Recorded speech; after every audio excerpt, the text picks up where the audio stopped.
Bueno, muy buenas tardes. Sean ustedes bienvenidos a nuestro ciclo de conferencias de Tijuana Poesía. A través de estas conferencias estamos abordando el tema del Wilcacuti 5528, la misma que se celebra el día de mañana. En esta tenemos a nuestro hermano, un invitado especial, el hermano Godofredo Calle Vallejos, quien es miembro investigador del taller oral andino, comunario del Ayllu Aipa y Auruta, Getay Kamaca Kakiaviri, de cuestiones intelectuales.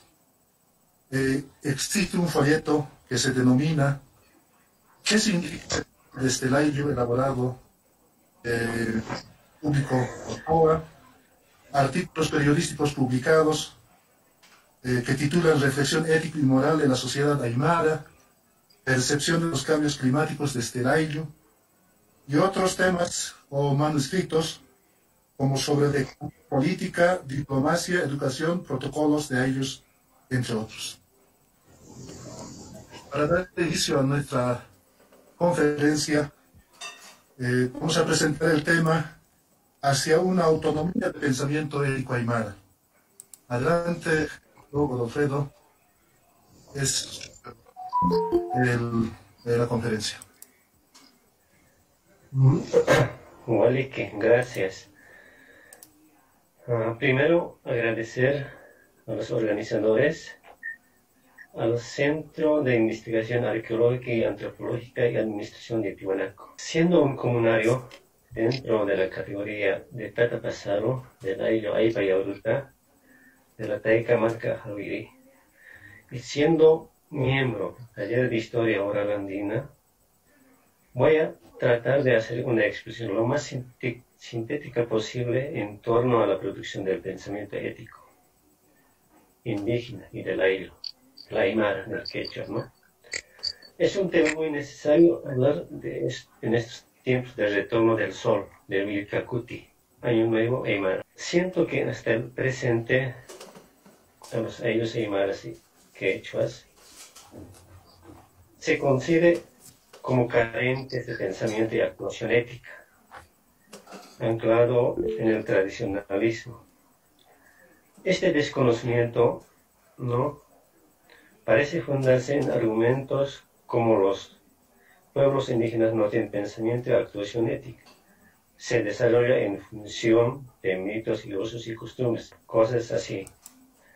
Mi pensamiento aduce que los pueblos indígenas, el Ayllu, la Marca, ¿no?, son lugares de producción ética que muchas veces desconocieron. El indígena, el aymara, el quechua y otros pueblos indígenas,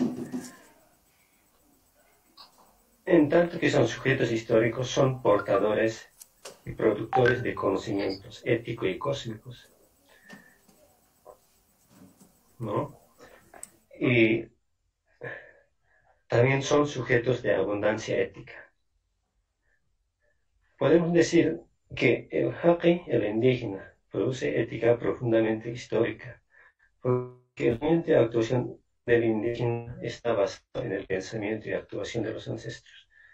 El pensar y actuación del Jaqui está basado o se funda en la memoria ética de los ancestros. Siento también que la producción ética en el Ayllu, en la Marca o en el pueblo indígena, no solamente produce la convivencia, solidaridad, complementariedad, sino que también produce la abundancia y el lujo de la armonía, la hermandad. Es decir, el Jaqui, el indígena, es el productor del bien vivir. Son productores de la memoria del buen vivir, de la memoria comunal.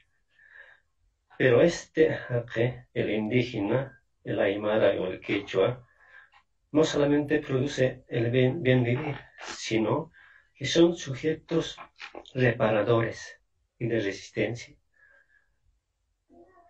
Son sujetos de la institución del equilibrio, ¿no? el Haque, la persona, el indígena, el aymara o quichua, entiendo que son sujetos de resistencia porque luchan contra la dependencia del pensamiento. También lucha contra la globalización del pensamiento instrumental colonial. Es decir, el indígena, el Haque, el aymara o el quechua son sujetos de resistencia actualmente frente a un orden de pensamiento de dependencia que se convierte en algo infinito. Por otro lado, quiero un poco poner énfasis en lo que es que esta pervivencia de la ética de la ello, la producción del pensamiento ético, es el tronco, para mí, ¿no? Es como diríamos el turno, ¿no? Productora del orden social en el aire. Esto en sus diferentes dimensiones. Por ejemplo, puedo decir de que en lo social, ¿no? La ética del ello que se produce en el ello mismo hace que la vida social sea de convivencia, de respeto.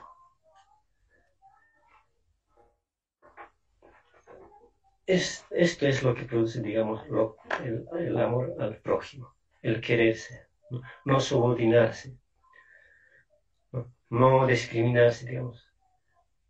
En ese sentido, la ética de la ello, o el pensamiento ético de la ello que pervive en las comunidades aymaras, es fundamental. Es como garante de la convivencia, ¿no?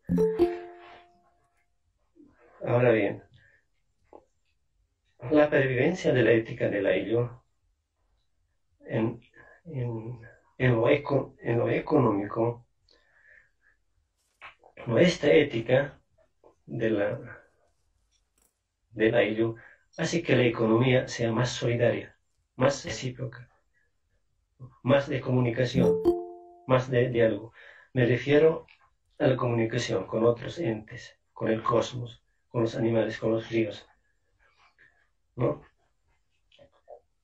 Esta ética de la ello, hasta el momento, hace que los intercambios, ¿no? sean más de corazón y no permite que estos intercambios o la redistribución sea descorazonada, totalmente separada es decir, intercambios fundada en la complementariedad entre la mente y el corazón. Por otro lado, quiero destacar también que la pervivencia o la producción de la ética del aire, de la ética aymara o del indígena, en tanto que es profundamente histórica, en lo político no hace que la política del aire no sea de carácter ético y cósmico. Por ejemplo, podemos decir que en el aire las comunidades aymaras hasta el momento, es decir, no existe la sobreposición de mayorías y minorías. Tampoco se da el juego sucio de la corrupción, ¿no? Más bien se produce el consenso.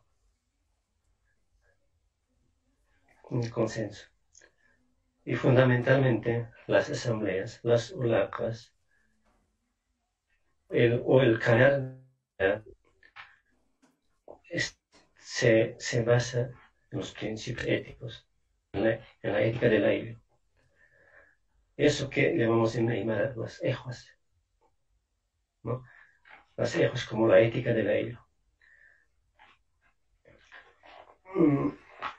Así poniendo ejemplos, podemos decir de que en tanto que la política del aire es ético y cósmico, puedo decir de que, por ejemplo, una autoridad del aire, no puede desvincularse de su indumentaria.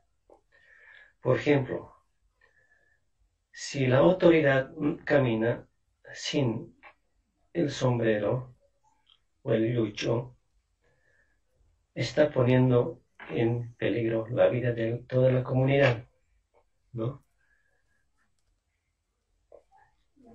Y el otro ejemplo que puedo colocar es de que la autoridad de la ILO, ¿no? Siempre tiene que caminar con su indumentaria. Si la autoridad no camina con su indumentaria, con su vestimenta, todo ese año la comunidad puede andar pelado, en pobreza, ¿no? Incluso con producto de ese existen consecuencias como la venida de granizos, heladas, ¿no? Ahora, el papel de la ética en lo cultural es fundamentalmente el cuidado del equilibrio, la protección del buen vivir. Por ejemplo, pienso que en el aire mismo, las personas o el jaques, es algo fundamental llevar, por ejemplo, el sombrero, los aguayos bien ordidos, la parte de las ¿qué se llama? De los aguayos, ¿no? Y también puedo decir de que hasta de comer, uno no puede comer apoyándose la mano, sino la comida al mediodía siempre se almuerza sentado y no apoyándose el mano al suelo. O otro ejemplo que puedo colocar en lo cultural es, por ejemplo, que del fogón las cenizas no se pueden sacar con plato usado en la comida, sino que es lo que dicen en Aymara,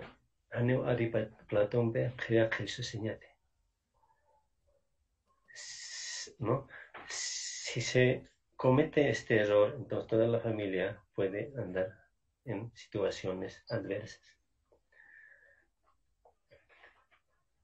Ahora bien, el papel de la ética del ayllo, ¿no? Es que produce el pensamiento y actuación ética de los jaques, de la indígena, de la Aymara. En lo cósmico, fundamentalmente está, ¿no?, la comunicación. Esa comunicación entre distintos mundos de existencia. El diálogo. Eso quizás podemos decir una especie de educación pluriversal. Porque el jaque, el sujeto histórico del ayllo, ¿no?, aprende de los animales, del río, del agua, de las nubes. También se comunica y a través de ello, ¿no?, cuida el buen vivir. En tanto que no existiera esa comunicación entre mundos de existencias, entre las personas y los otros entes existentes,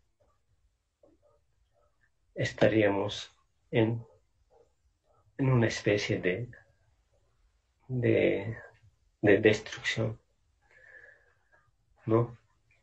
Entonces, lo que hace la ética del ayllo es cuidar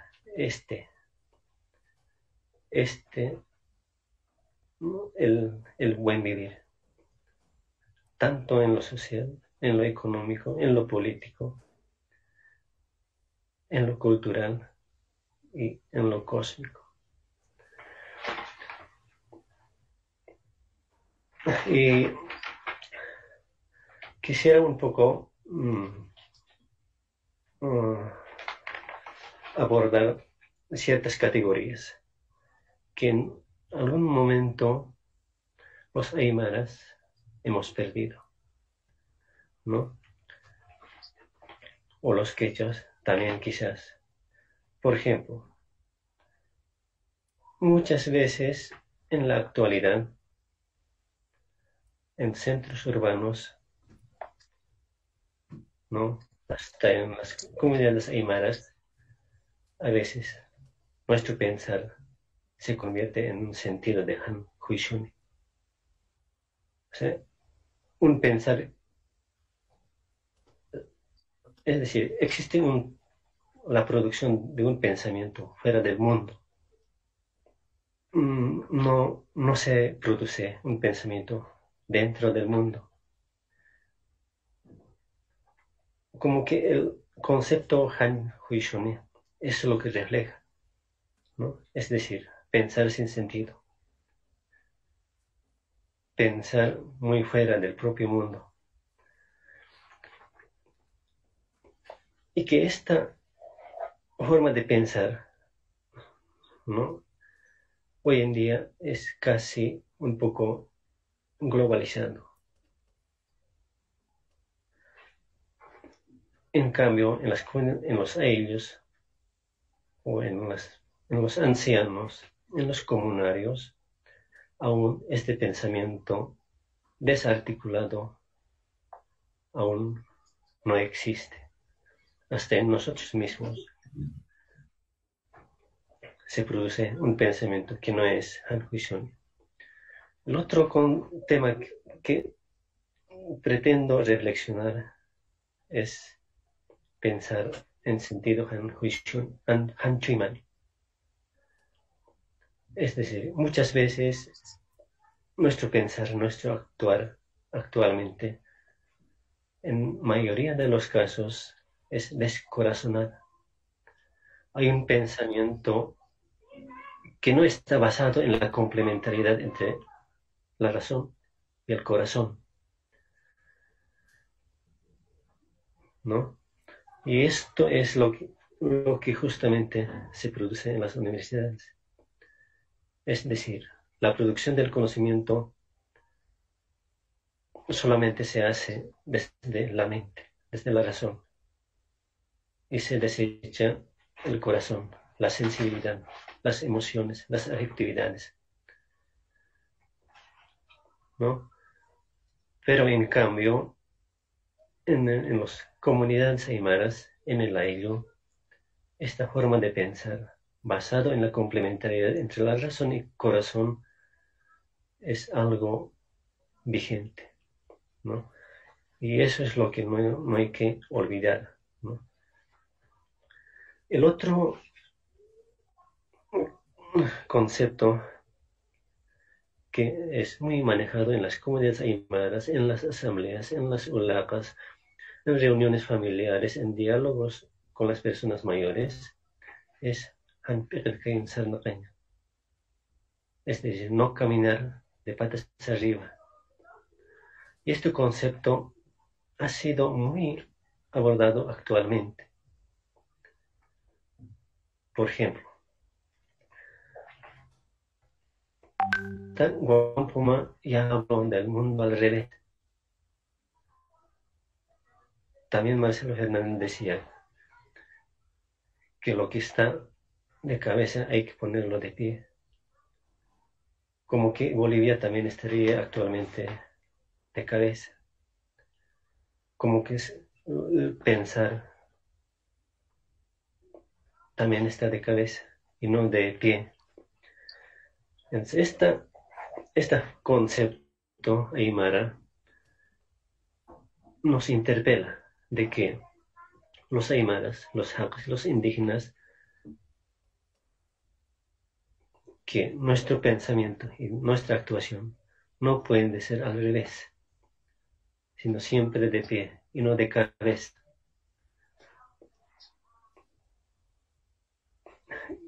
Y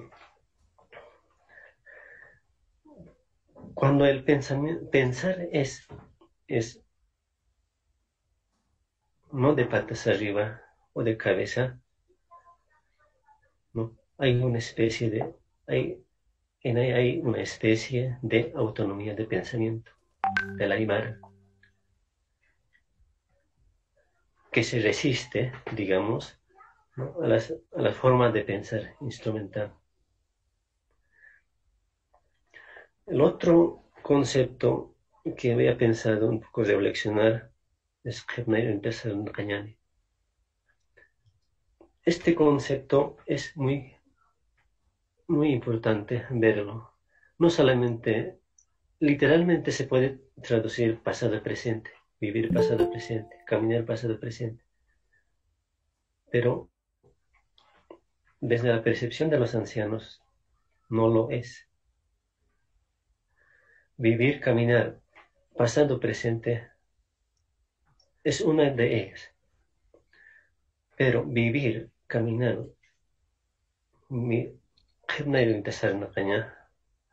o pasado-presente, implica vivir juntamente con los ancestros, ¿no?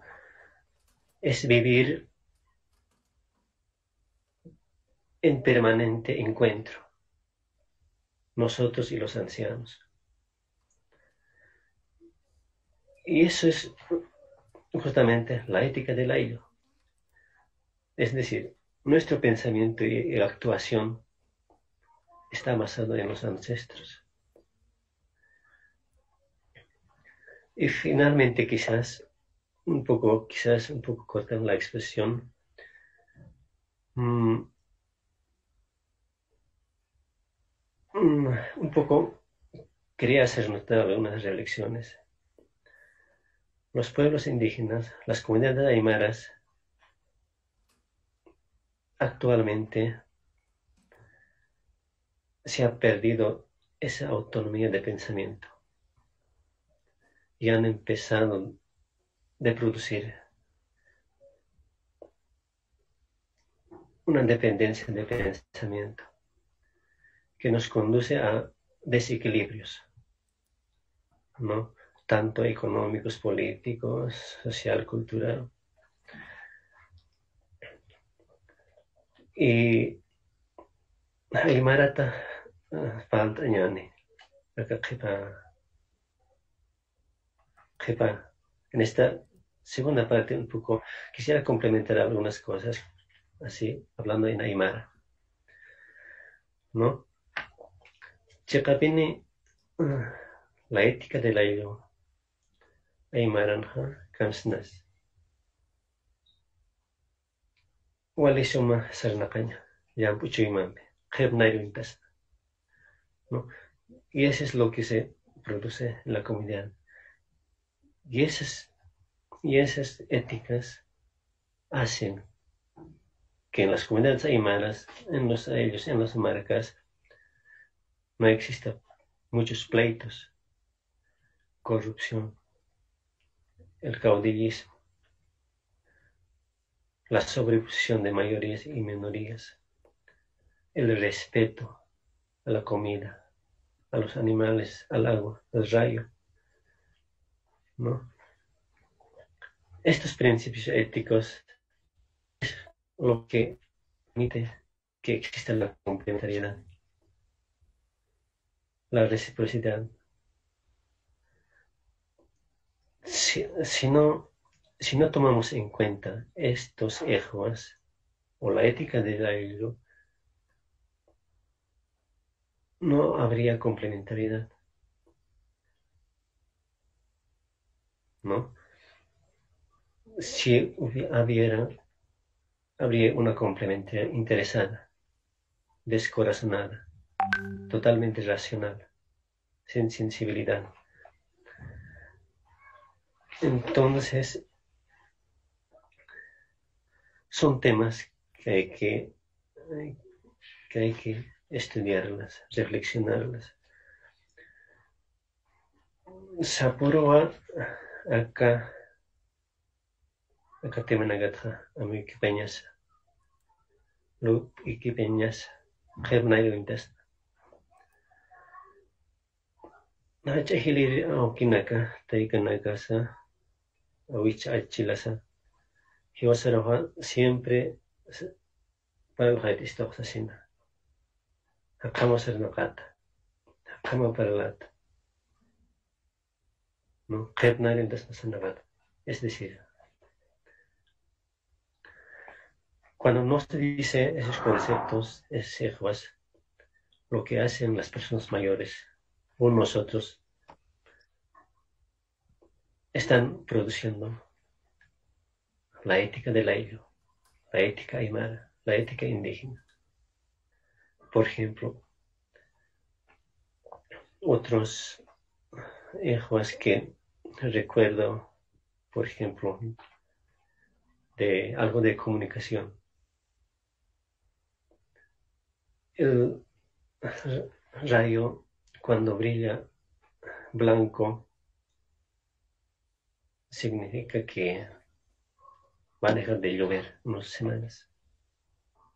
O el agua, cuando el agua habla o cuando el agua del río va de manera con más ruido, significa que va a dejar de llover. Pero cuando este no sucede, que las lluvias van a continuar en época de la lluvia.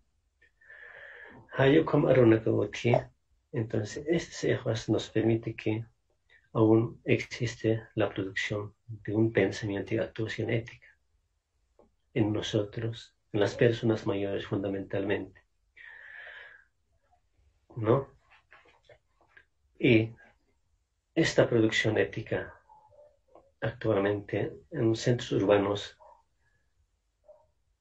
es puesta en peligro de desaparición. Es decir, no hay una valoración, hay un desconocimiento. Hasta las mismas unidades educativas solo reflejan estas éticas, estos principios, como algo dichos, como algo mitos, que no tienen sentido, ¿no? Pero en cambio, para las personas mayores, para los comunarios, para los pasados, ¿no? Es fundamental la existencia de estos principios éticos para que exista una convivencia, para que exista el buen vivir. Si no entendemos la ética del ayllu, difícilmente podremos hablar de la complementariedad, de la reciprocidad, de la solidaridad, tanto en lo económico, político, económico, cultural y cósmico, ¿no?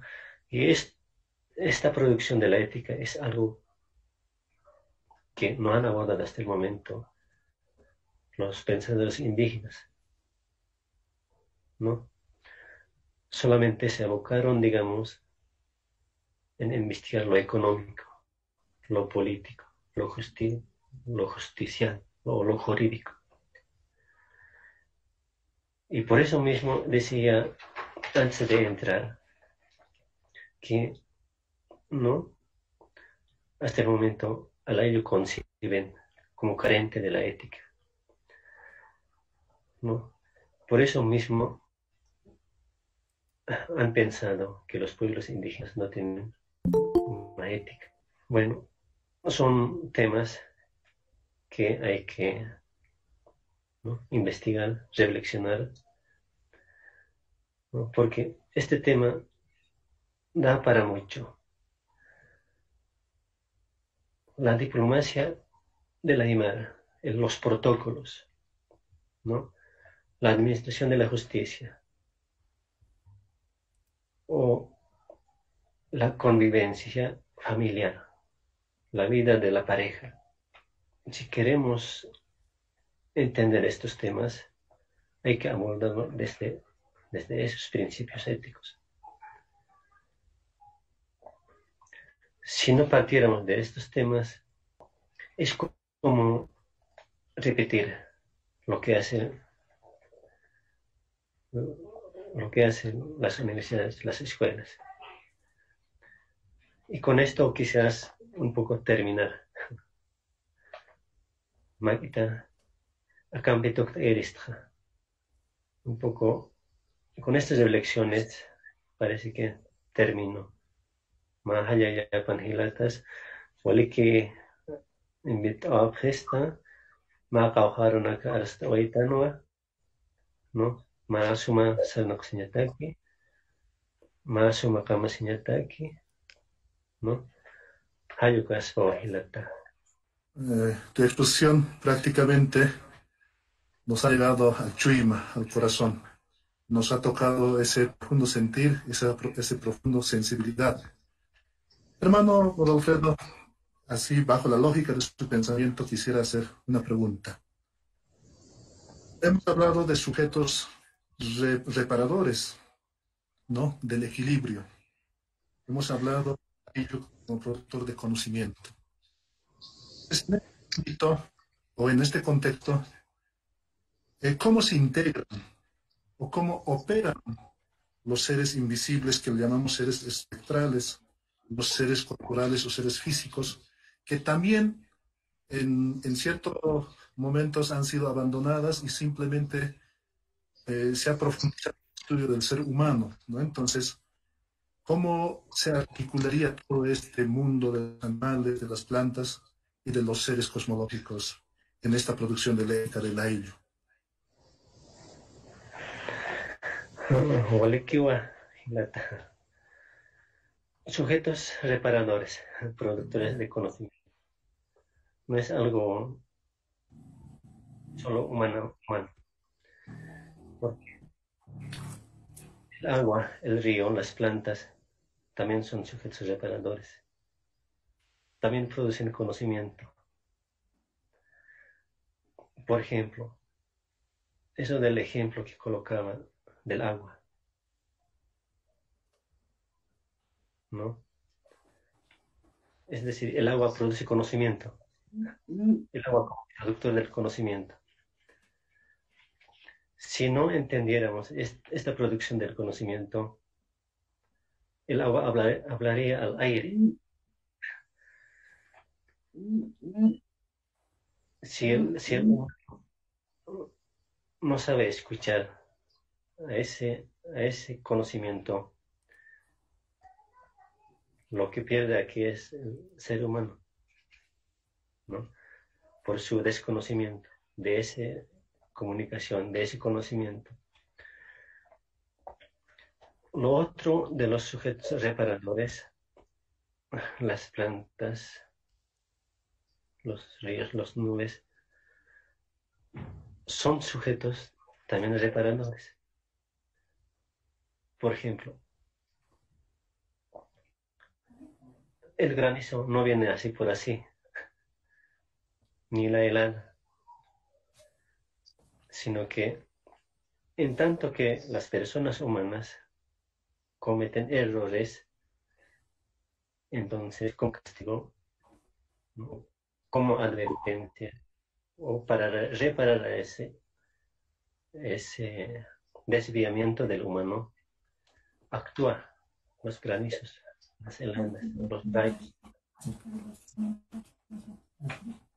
para ponerlo en equilibrio. Checa chanza takikuna para el gesto y atichis. Los comunarios, el indígena, los ancianos, las personas mayores y hasta nosotros somos productores de conocimiento, también reparadores.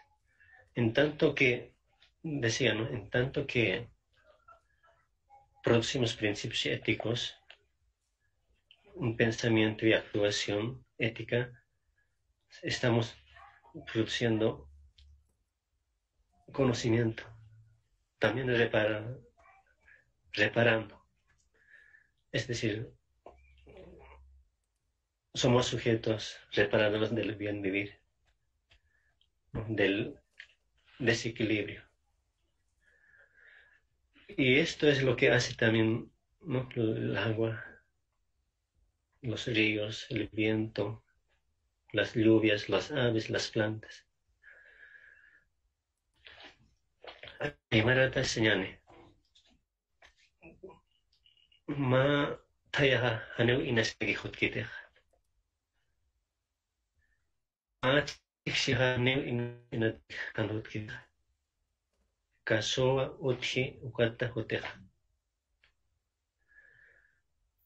Mientras no existe una comunicación entre personas y el cosmos, ¿no? Entre personas, animales y plantas, nubes, rayos, como consecuencia, ¿no? Vienen los granizos, las heladas, el mal vivir. Por ejemplo, si la autoridad de la comunidad no camina sin el lucho, sin su indumentaria, toda la comunidad anda mal y toda la comunidad vive mal. Y ese año, ¿no? Hay pleitos, vienen granizos. Como que la naturaleza misma también es reparador, también es productor del conocimiento. Hilata inasa ukachispa ma respuesta. Ukwa serista, ¿no? Muchas gracias, hermano Godofredo, por esta exposición, por la presentación. Vamos a dar la palabra a nuestro hermano Julio Condori Amaro, quien es el director ejecutivo del CIA. Hermano Julio, adelante. Prácticamente se ha encontrado ese punto de equilibrio de pensamientos que estaban moldeados de manera profunda. Entonces, queremos agradecer a nuestro hermano Godofredo y, como decía nuestro director, será esta otra oportunidad